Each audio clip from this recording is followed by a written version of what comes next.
that so many of you were really interested in hearing all about taking an idea to market. Yeah, I'm Ashley, and this is my partner, Sarah, and we're really excited to share with you today. Absolutely. We're here at local in Centennial, and just a very quick history. Basically, we're entrepreneurs in our entire professional lives. I'm a massage therapist, sleep consultant, lots of things, and Ashley, graphic design and web design for many years. And we just decided, we're also moms of teenagers here in Centennial, and we decided almost 3 years ago that we wanted to take an idea and we wanted to make a product and we wanted to bring it to market with zero knowledge of how to do that. So our goal today is to share with you some of the things that we've learned along the way. We want this to be very conversational. So Ashley's going to be monitoring the chat. If you have a question, please put it in the chat and we'll let you know at the end of each section. We're just going to open it up for your questions so you don't have to hold them all to the end. And really, we're excited to hear your ideas as well. If you have anything that you know about in the community, resources that would be helpful to other makers in our market. So I guess we'll just get started. Big news. Go ahead. Big news. We are finalists in the Denver Startup Week pitch competition. Our business is this pillow right here. This is the start of our business. So this is the product that we have chosen to make. And I did notice in our chat, it says that it sounds like there's an echo and it's hard to hear us. Hopefully that's not the case for all of you. So I guess we'll just keep going unless someone else says something, but. Yeah. Oh, fixed it. Okay, great. Okay, great. I think we're good. So we wanted to share our timeline, partially to give a realistic expectation around what it takes from an idea, the inception, to actually being in the market. For us, it's been a little over 2.5 years. For some companies, it happens more quickly. For some, it takes a lot longer. But realistically, Ashley and I were just speaking about the fact that it feels like we're just at the beginning. And we have been working literally every day for the past 2.5 years to bring this thing into the market. So partially. And maybe not every day because we both have other jobs also. So, this is kind of a part-time thing for both of us. It's becoming more full-time as time goes on. That's true. That's true. It just seems like it's been kind of a long road. And partially we just want to share that so that you can, take some solace in the fact that these things take a really long time. The advice that we get from mostly everyone in the business community is that it can take 5 years before, to be somewhat successful in 5 years with a product startup like this is really kind of fast. So just something to think about. We are also open book, happy to talk about any of these topics. If you want to email us afterwards, we're happy to entertain a deeper dive on anything that we talk about today. So these are the topics that we're going to be covering today, and just kind of general information of things that we've learned along the way. What we're going to do is just go through each one by one. And so after we finish one, we're going to stop and see if there's any questions that we can answer so that we don't wait until the very end for questions. So just keep that in mind as we're going through this. Creating your brand. So we went through an interesting process. In the very beginning, we named our item, our product, the pillow. We gave it a very descriptive name, Adjust For Me. It was an ergonomic side sleeping pillow. And what we learned when we hired a branding agency, Orbit Branding, they're right here in Denver. We worked with them earlier this year, is that was a noble attempt, but it was not necessarily the best route forward for us in the long term. Because what we had done is we had identified a product and we hadn't really identified our mission and the more global aspect of what we wanted to do in creating a sleep solutions company. So we spent a lot of time with them. We're actually doing a session with them tomorrow morning from 9 to 10 at Denver Startup Week if you want to attend that. And we're going to go much deeper into the whole discussion around creating your brand. I would say the high level points that we have at this point for you are to really think about that first, because what happened for us is that we got an EIN, we created an LLC, we did our bank accounts, we did all of our branding, we did all of our labels, we did everything under Adjust for Me. Then when we changed to Lunara, as you can imagine, it was a real expense and took a lot of time. It was worth it to us in the beginning, but if you could get that piece right in the beginning, it will really save you. Yes, I agree. Yeah. And the other thing is, when we're talking about brand, one of the things that they really recommended you do is one word, 3 syllables or less. You want it to be memorable. We're going to talk in a little bit more detail about how to research that, but those are one of the things that we wanted to share. This is the company that we work with here in Denver. They're wonderful. If you want to reach out to them, Orbit Branding, and we're doing that session, as I said, tomorrow morning with them at 9 o'clock. So for creating your brand, definitely do your research. Even when we were rebranding, trying to find a name that was not already taken was very challenging. And so, we looked online, we thought that we had looked everywhere. And so we ended up inventing a word for our new brand, thinking, well, surely this will set us free and clear. So we started down the path with our new brand name. And then we found one person on Instagram had already claimed that name and put a TM by it. And so we encourage you, if you're going to come up with your name, that you look everywhere you can. Leave no stone unturned. Exactly. We had to pay for that. We did, unfortunately. We'll see one of the pitfalls.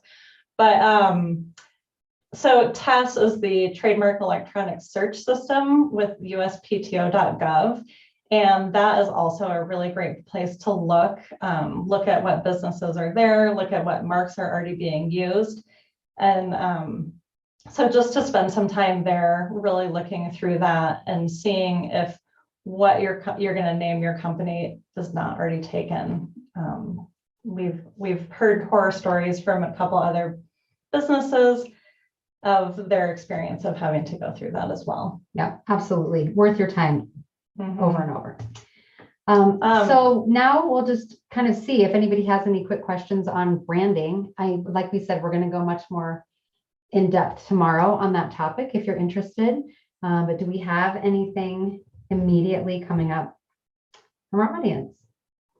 Or we also are open to any tips that people might have, because obviously we don't know everything and we're still learning just like you. Yes, we refiled for an EIN. That was the question in the chat. Did we refile? Yes, we did. We had to do everything again. We had to get a new sales tax license. We had to get a new EIN. We had to obviously do a new LLC. We also, when we get to the IP section, we registered for 2 more trademarks, and we already had registered our trademark with Adjust for Me. And we had to pay our patent attorneys to redo all the branding in our patent application. So we did cover all those bases. Mm-hmm. And then I saw someone said that you can do a free trademark search session at the Denver Public Library. And that is true. We actually did that with a librarian, which was really great. They will actually walk you through how to use that test system, because it's a little bit cumbersome. So it's nice to have somebody explain that to you. So if you're looking into trying to do trademarking, I highly recommend that. Another good question that just came through, the one that was above that was about kind of which comes first, the chicken or the egg, right? This idea for your brand or the idea for your product. One of the things we would recommend is sitting down and really brainstorming whether it's, if you're doing this venture on your own, with your friends, with your family, starting to have them ask you good questions to get clear about what your intention is. What is your mission in this company? What do you want to bring forth? What do you want to solve? What do you want to change? What do you imagine 5 years from now, 10 years from now, it really looking like? And then work your way backwards. Because if you stay focused, like laser focused on just a product, it's likely that you're going to kind of pigeonhole yourself into a descriptive name as opposed to more of a brand name. Like we think of think of the different brands in our world, like Purple, right? Purple mattress, Purple pillows, all those things. Like Purple has nothing to do, well, except for actually the mattresses themselves are purple. But OtterBox, Apple. Yeah. Right. So, trying to think of it like that. You want a word that people are going to be able to remember, that they're going to be able to hold on to, that you can then use as an umbrella to build all of your products under. And if you have money, and even if you don't, and it's a bit of a stretch, if you can hire a branding company, I would definitely say it's worth every penny, because they're going to help you think through things and think of things that you would never even think of. The session we're doing tomorrow with Orbit, they're actually going to be offering their book for free at the end of the session, a free ebook that we both read, and it is very helpful. Yeah, so a really good resource. Yeah. And then Sarah, sorry to hear that you have been waiting for 2 years for a change on the EIN. We just created a whole separate company, if that makes any difference. It wasn't like we tried to change. So we have 2 EINs, and all of our tax information and everything up until the date that we rebranded is under our original LLC, original EIN, and then everything after that is under the new company, if that helps. So let's move on, I think, to the next topic, sourcing free guidance. So did you want to talk about networking? Well, I did want to say, I don't know if anybody else here got to go to the kickoff breakfast this morning. It was so good for Denver Startup Week, but I was really struck by the overwhelming supportive startup sort of ecosystem that we're part of here in Denver. We have a really good thing going, and it's, our recommendation that you tap into it. So if you're looking online, if you're talking to people and you find people that have anything that you think you might be able to learn from them, we recommend reaching out. We've had amazing conversations, whether it's email or grabbing a coffee or, the full range, right, of learning from experts who have gone before us. People are eager to share their information and their guidance.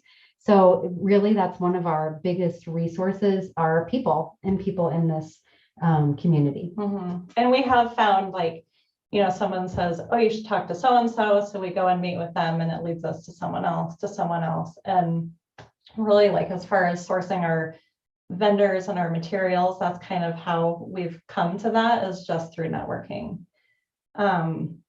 The SBDC, I'm sure many people know about that. Sadly, we wish we had known about it sooner.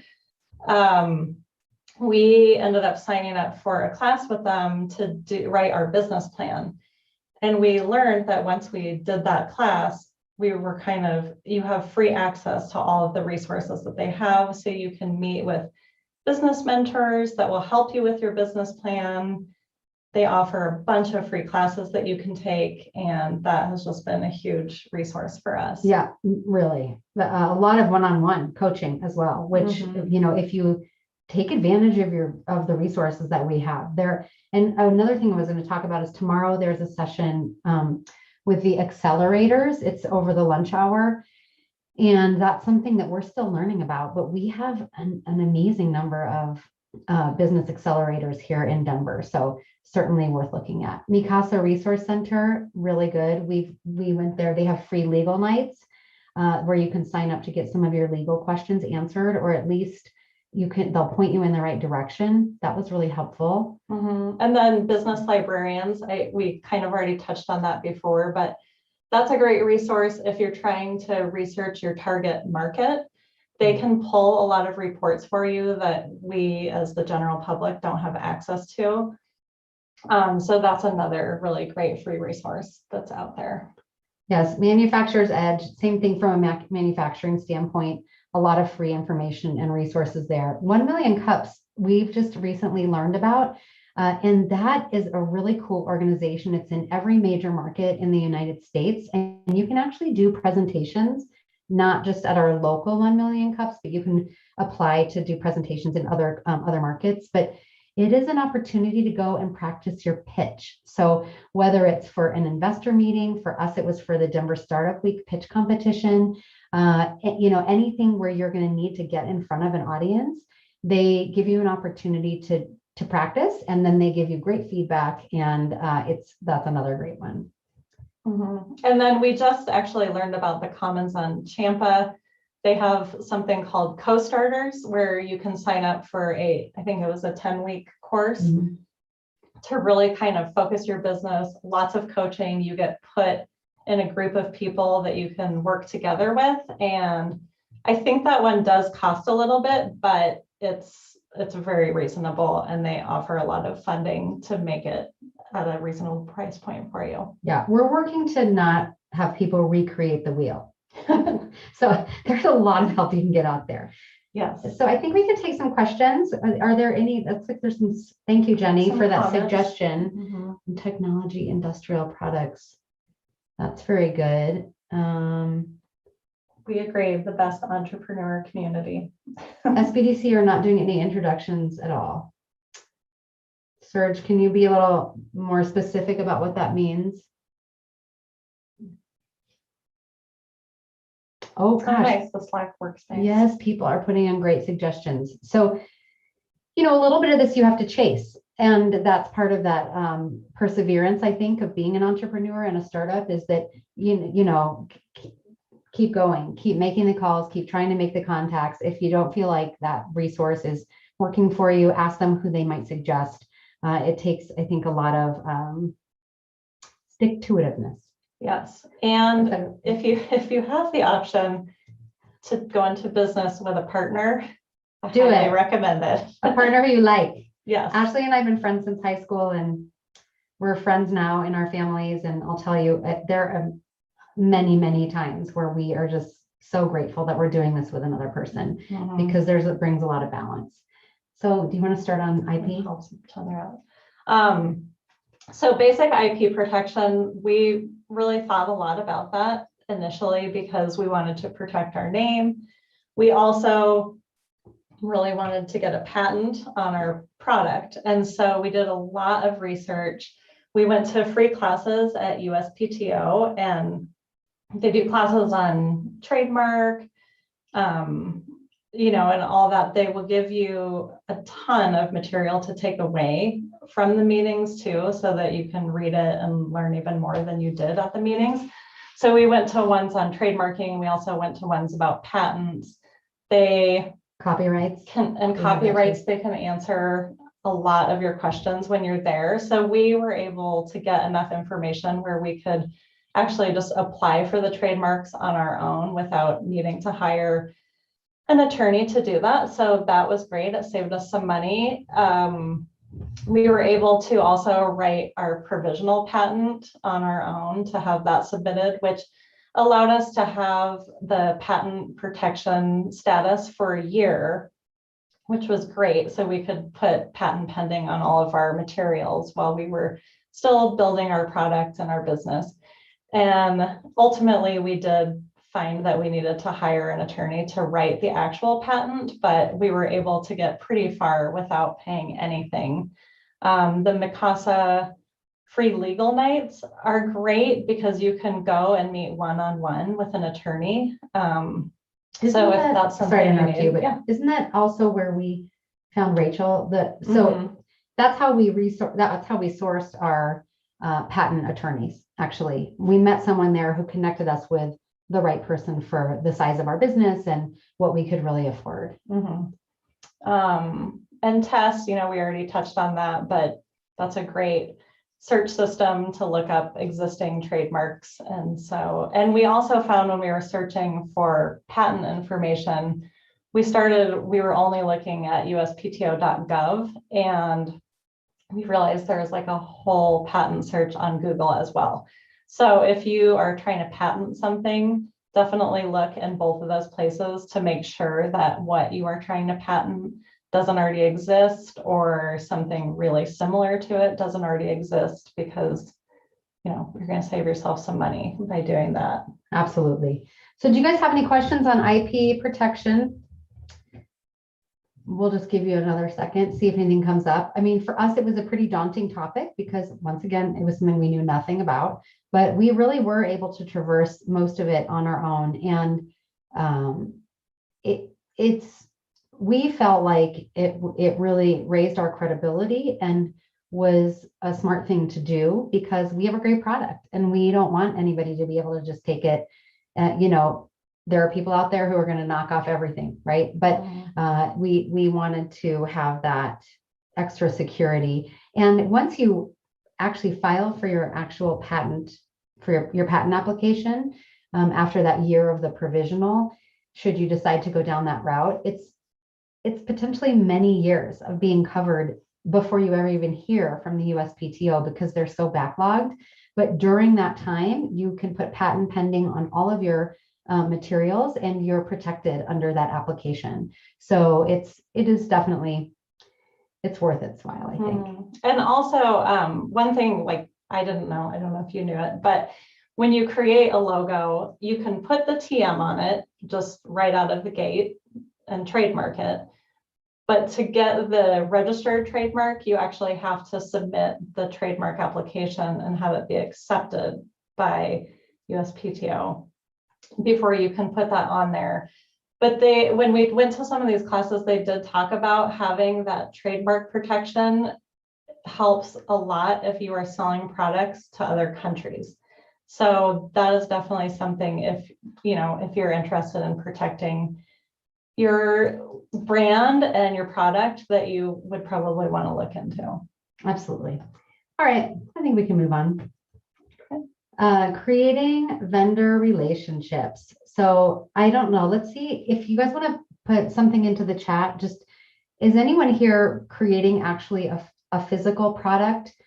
Because obviously when you do that, you have to have vendors for your raw materials, your raw goods. And our pillow has a few different components. And also we have people that need to sew and fabricate the latex foam. And, there's all these different steps to it. So we've had to work with a great number of vendors. And also because we source 100% natural latex that is grown and poured in Southeast Asia, and also 100% organic cotton, which is primarily grown and sewn in India. It has been a very interesting process of working internationally, importing to the US, getting worked. All of our product is currently made in Colorado, but there have just been a lot of kind of different parts of that. So if anybody's even doing nobody out there has a physical product. It's all electronic. I know. It is. There's a lot of tech. We're the only crazy ones. I do. Erica says I do. Okay, Erica, what's your product? Let us know. So our first thing is please get it in writing. We have made some real big financial mistakes up to this point because we made assumptions. That would be our first recommendation. You may not be able to get a really specific contract, but even if back and forth in email, you can agree on the dollar amount, agree on the minimum order quantities, agree on the timeline, the prototyping and the sampling fees. That was something that came back to us in a really uncomfortable way, that we thought we had already completed that process. And on the back end, one of our vendors felt like they were still doing many, many, many hours that they then sort of blindsided us with. So really important to make sure as much as possible that you're on the same page. So you can qualify as a product. Oh, wow. That's unique, Serge. I don't know. What are timelines?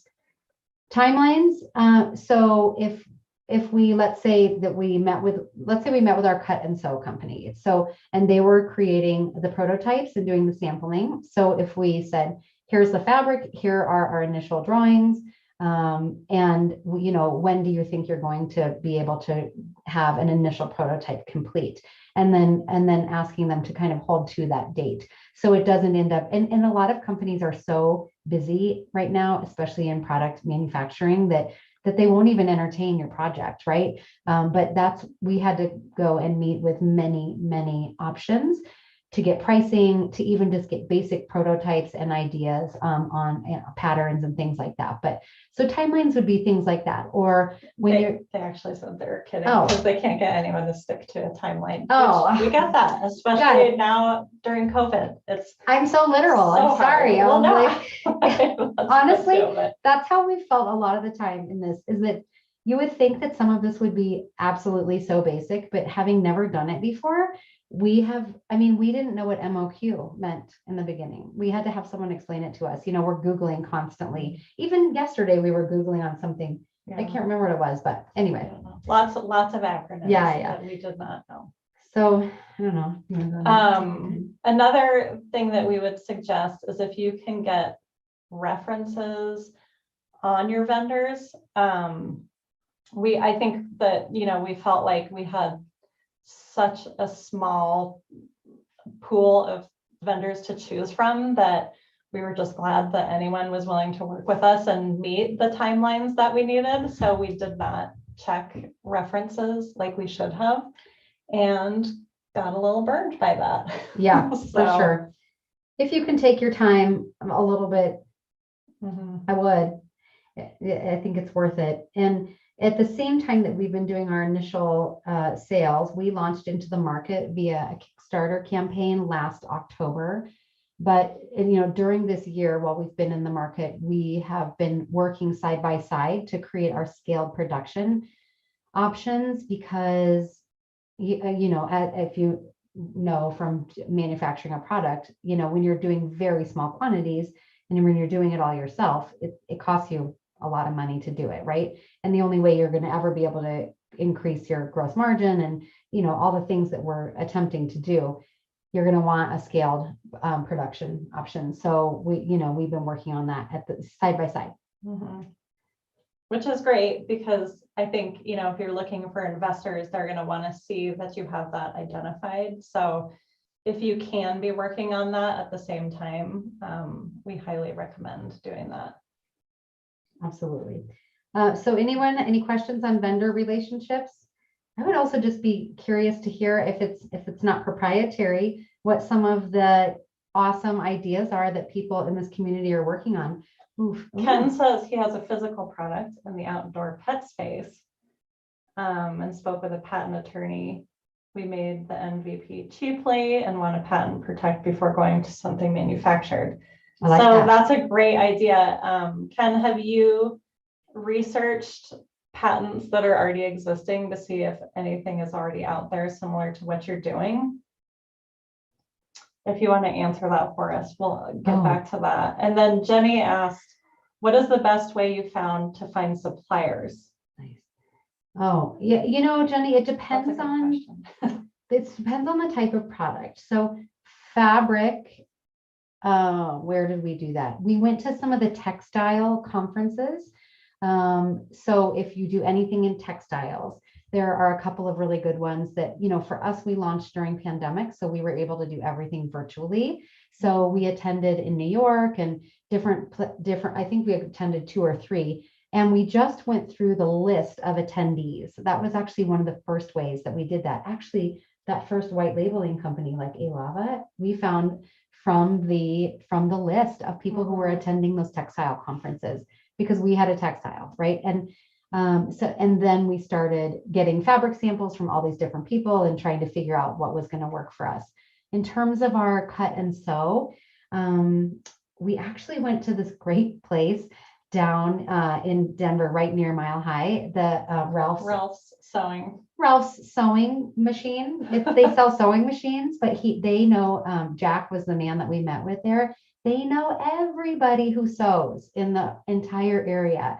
And they also have this really cool sort of like incubator there where people can, you can join monthly and you can practice sewing your own products, right? They have this whole big sewing lab where people can work. So those were kind of some of the places where we started, but honestly, we were pounding the pavement. We were just talking to every single person we could find. And calling, like with the latex, it was calling one company, calling the next company, asking if they had anyone they recommended. So just follow the trail as much as you can. Denver Design Incubator. Is that that? Yes.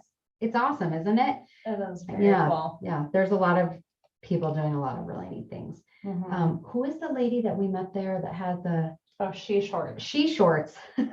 She was building this really big brand for pickleball clothing for more mature pickleball players who don't want like super short shorts, and they're called She Shorts. So that's one of the people we met there. Yeah, Wait. lots of fun stuff. Yeah, good. All right, well, do we have any other questions? Because I think Jenny asked us that. I'll just keep going. I'll see. You can always ask us more in the end. I think we're gonna have plenty of time. Oh, business accounting basics. You go. We are real experts at accounting. No, we are not. This probably seems really obvious to most people, but it, maybe wasn't obvious to us to create a business account separate from your personal account. So a bank account, also separate credit cards, makes keeping track of your accounting much cleaner, much easier. Yeah. Even if you're the only one bootstrapping it, like if you're the only one giving money to the business, separate it immediately. It's the very first thing you should do besides, forming your business, like whatever you decide to go with, the LLC or whatever. I'm not going to advise on that. And then we actually took a cash flow fundamentals class through the SBDC, which was super helpful. They gave us like this whole accounting worksheet to fill out and put our information into, kind of talked us through the whole process. And so there's a ton of other classes like that you can do through the SBDC. So highly recommend looking into those if that is something that you need help with. Yeah, register with the state to acquire an EIN. That's already come up, but you're going to need it over and over again. So you obviously for taxes as well. So definitely do that and keep a record of everything. I mean, that you think it's easier than it is. There have been many times where we have been really paying attention in the moment and all these details come in and we're busy and we're working and we think we're going to hold on to it. And then we have a conversation like, oh God, where was that thing? Which notebook was it in? Where did we keep that receipt? Which email address was it part of? I mean, so the more organized you can be from the beginning. And actually, Bree, I don't remember her last name. There's another entrepreneur in the startup week who we met the other day. Her name is Bree. She's doing a session later this week on processes. And I think that could be very valuable, like really understanding and having a clear sense of all your processes, because there's just a lot of details. And then consider hiring an accountant. So we've just kind of been keeping track of all of our stuff in a Google spreadsheet so far, which is working to a point. But we have hired an accountant that's just, kind of doing some basic stuff for us. And it's been super helpful for questions that have come up for us with sales tax and when to file certain things. And so she's kind of helped us stay on track with all of that. Absolutely. You have to pay things much more often than you realize it should be. And we're not doing this business because we want to become tax accountants. I mean, really, like it's one of the necessary evils, I think, of running a business is that you have to really pay attention to your numbers and to money, right? But it's worth every dollar to hire someone to do that. And there are a lot of people right now, especially in this COVID world, who are looking for side work and looking for small projects. And, if you have a small startup, it could be really good. Maybe even ours. Let us know if you're looking for someone. We like her a lot. She is pretty great.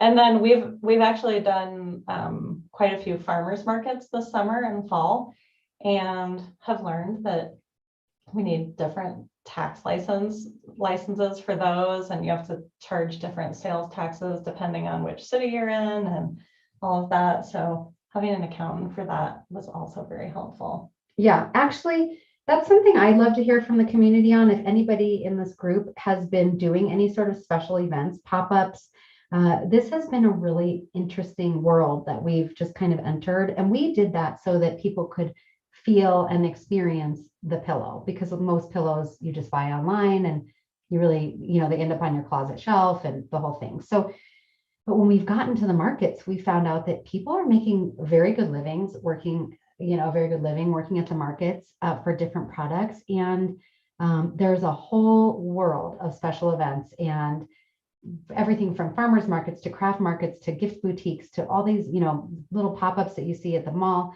So we'd love to do. Oh, Sarah, you do special events. Okay, no, thank you. But thank you for the heads up. Okay.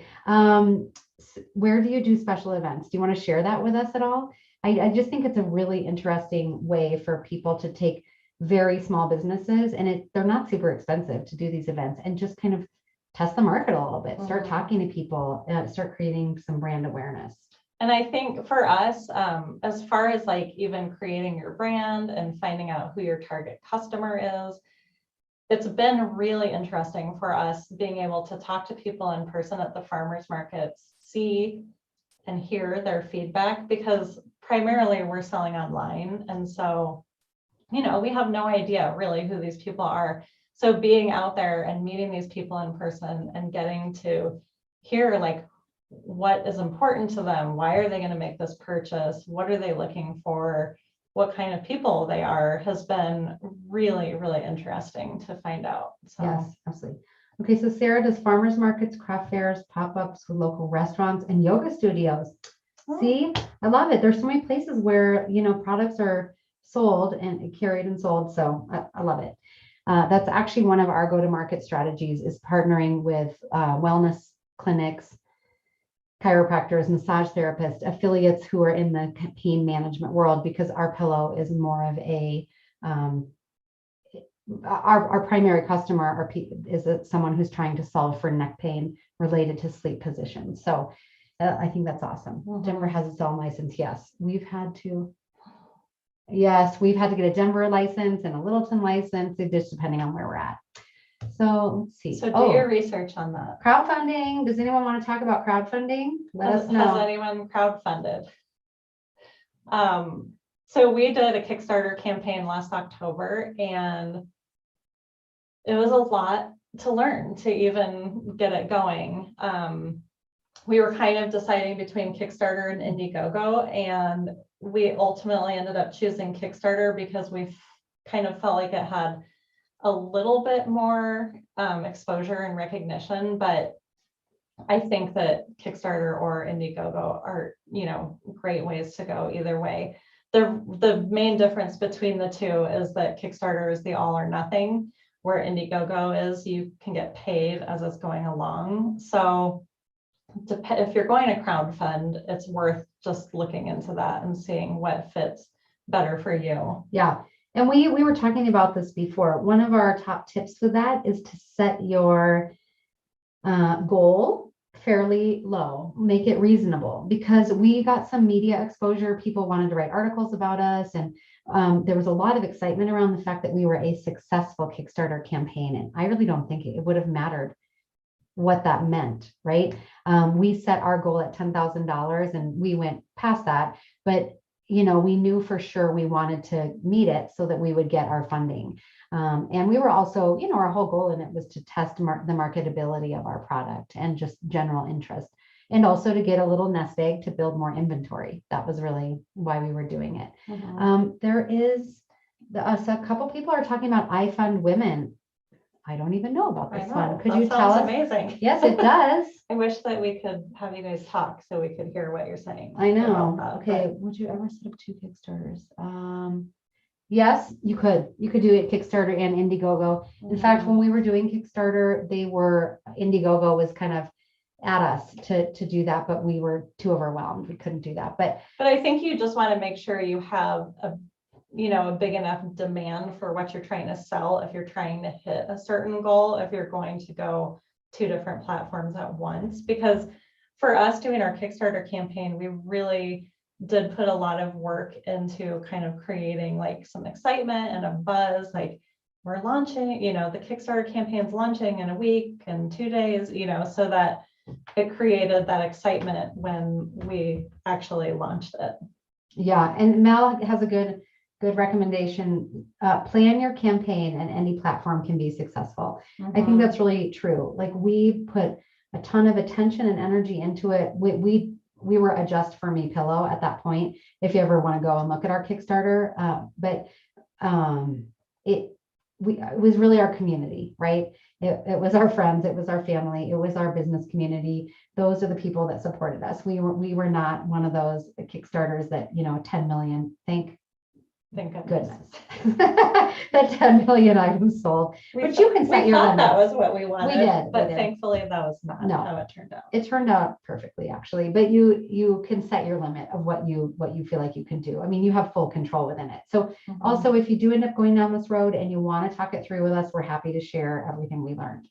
So and definitely I would say we spent a lot of time looking at other successful campaigns that were kind of similar to what we were selling, and looked at, what images did they use, what wording did they use, what was the message that they were really trying to send, because obviously if they were successful, they knew what they were doing. And so just really spend time looking at that if you can before you put yours together. Yeah, for sure.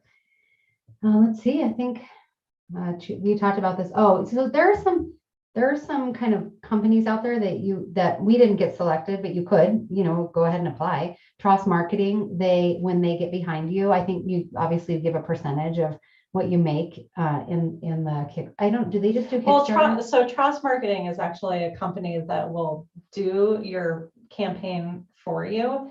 And they've had some very, very successful Kickstarter campaigns, but you have to pay a lot of money up front. So that's something to look at depending on what your goal is and how much money you have to invest into it. But they also have something called the Crowdfunders Fund that they will take a company and do it for free for them if they believe in your product and it meets certain criteria. Ours didn't meet it, so we didn't get to do it with them, but it would be worth reaching out to because they do a really good job. Yeah, thank you for correcting me on that, because I forgot. I couldn't even remember exactly. It was a year ago. It was. Yeah. And Salvador Brigman, there are people like him on YouTube. Obviously, you can learn anything on YouTube. There are a lot of people who want to give you great information. Creating your video is tough. Like, that's something that we had to do for Kickstarter and for the Denver Startup Week pitch competition.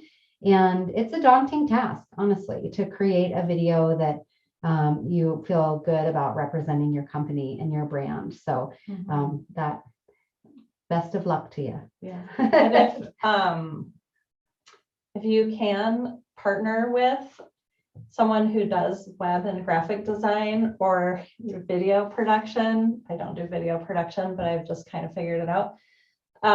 You're so good. That can save you a ton of money. I mean, the amount of money that, it's time, obviously, but it's saved us a lot of money not having to pay a designer, a web designer, all of that to get us out in the market. Yeah, so I can't even imagine if we were paying for that. Really, but there are amazing creative people out there. So tap your resources. You might have learn it yourself. Yeah, or learn it yourself. But if creativity is not your thing, then find a good partner. So here's a good question: how ready for manufacturing were you when you did your Kickstarter? We were ready. We had every part of it identified. We just needed money to buy more materials, didn't we? I would say that we thought we were a lot more ready than we were because of our communication with our cut and sew person. Yes, that was a little stumbling block that really kept us up at night. That's so she had said, oh yes, I can make this many per month.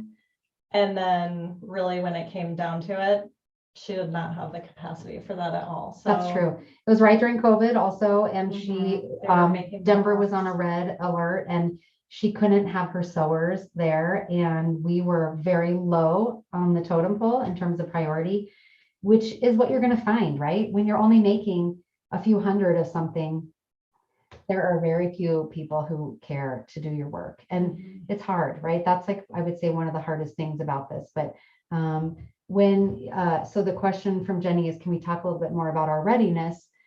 I would say we had done everything we felt like we could do. We had sourced all of our raw materials. We knew what kind of numbers we were looking at for our initial build and beyond even the Kickstarter, because we didn't want to end up in a wait list kind of scenario right from the beginning once we were done fulfilling Kickstarter. So we had like this number in mind. For us, it was 400 units. And was it 400 or 500 minus the Well, we were doing 1,500 units on Kickstarter.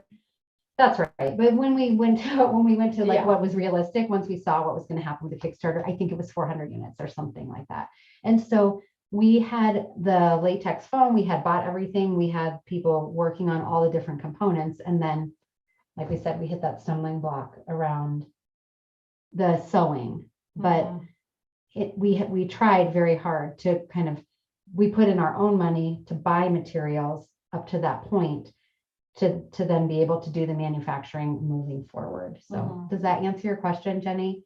Let us know if there's anything more we can say about that. And then the nice thing about Kickstarter too is you can do it in tiers. So we had different tiers of when we were going to be fulfilling those purchases. So if you can look at your timeline and kind of set out a somewhat realistic goal for yourself, that's really great. And be communicating with your group through the Kickstarter or whatever platform you end up using about how the product is coming along, when you're going to ship, what's happening. They like to be kept informed. Yeah. And everybody was very patient, right? They knew what they were getting into. They knew what level they were buying at, and it was fine. Yeah, so that's about it. So speaking of Jenny, she's actually one thing we forgot. What did we forget? This one is Kiva, the Kiva loan. I'm sorry, that's so important. Utah. So we did the Kickstarter, we got money, but we still needed more money on top of that. And so we applied for Kiva loans, which it's kind of like a crowdfunding loan where a bunch of people put in pretty small amounts of money. $20 even, $20, $25. Yeah. And then, you get it and you have, I think it was like 9 months before we have to start paying it back, but it's interest free and it's, really small monthly payments. So that was a great way to get a little bit of extra money that we needed to get the manufacturing going. And if you're interested in that, email us because we can connect you with the person in Denver here who got us started on that. And yes, and then we did also, we put in our own investment, we got our Kiva loan, and then we had one really small, like personal angel investor who has given us some money. But we were commenting the other day on how amazing it is, how little money in the grand scheme of things we've had to spend to get started. It's less than we would have thought. Yeah. Just a lot of time. A lot of time. Yeah. Sweat equity. Sweat and tears. A lot of sweat. Some tears, some laughter. Totally. Okay. So Jenny is in charge of, or she's heading up the product showcase. So hopefully many of you are going to be there as well on Friday. We're going to be there. So we'd love to see you. I think it's just another amazing opportunity within Denver Startup Week to get to come and share what you've created with the community. So that'll be happening on Friday in person. Is that our last slide? Well, I think that's it. And then we're going to be at the pitch finals. So come and watch. It's going to be lots of fun. Oh, good. Thank you. Thank you. Yes. If you have any other questions. Good luck to you guys too. It's so fun to hear all these different businesses that are being started. Yeah, for sure. Wait, there is one question right here that says, how do you capture your product requirements for your suppliers in case you need to make a change in the future, or maybe already with the sewer? So your quality, can you get to that? Oh, no, sorry, there's a lot of people. Hang on, we're trying to get to the rest of the question, Jenny. Also, if you want to have a one-on-one, we'd love to chat. So yes, reach out to us for gosh, sure. I just have it, and then so your quality doesn't degrade or product significantly change. Yeah, so I think that's, she's mostly speaking to quality control. We've been burned by that. We have not figured this one out completely. It is a work in progress, and that goes back to that thing of getting references. Tech pack. Yes. Tech pack, yes. Tech pack is really important. We also had to learn that. It was not intuitive. But going back to getting references, and like, for instance, with our scaled production company, I mean, we've had conversations about this, and for them, it's a no-brainer, right? If it's not right, we fix it. If it's not right, we replace it, but that's kind of work on the edge right now, because currently we assemble everything ourselves. We get to write a handwritten note to every one of our customers. We deliver them if they're local, or we, ship them from here. But so we get to really see and feel and experience everyone and make sure it's perfect, because customer service and product quality is super important to us. When you scale, I think it's a big leap of faith, and we have to expect that. I would love to know more of that. So if any of you have suggestions or want to talk us through that, like what's realistic to expect in the market for, when you're producing for error, honestly, because that feels very personal and embarrassing to us to send out a product that isn't perfect. So let's see. Yeah, Anyone I think else? that was the end. Okay, you guys. Well, we did it. We did it in just under an hour. The slides and emails available.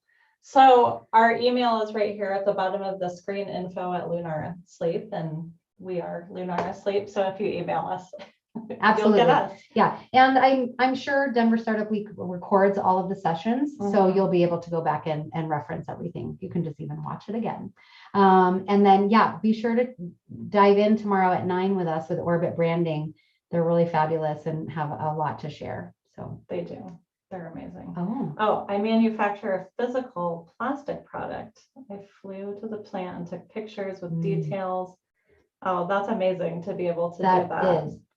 So Erica, that's amazing. Is the plant here in the United States? I mean, that was another thing, is that, we do everything locally here right now, but eventually, because of where our products are made, we're going to have to go offshore probably for some aspects. And it just feels like a lot to go to Sri Lanka, but hopefully we'll get to. Yeah. Okay, good. Well, I don't know if it's going to shut us down or what's going to happen, but anyway, thank you for being here, everyone. Yes, thank you guys. Good luck to everyone. Did you get to read that last one? Oh, it's skincare. Okay. I love it. All right.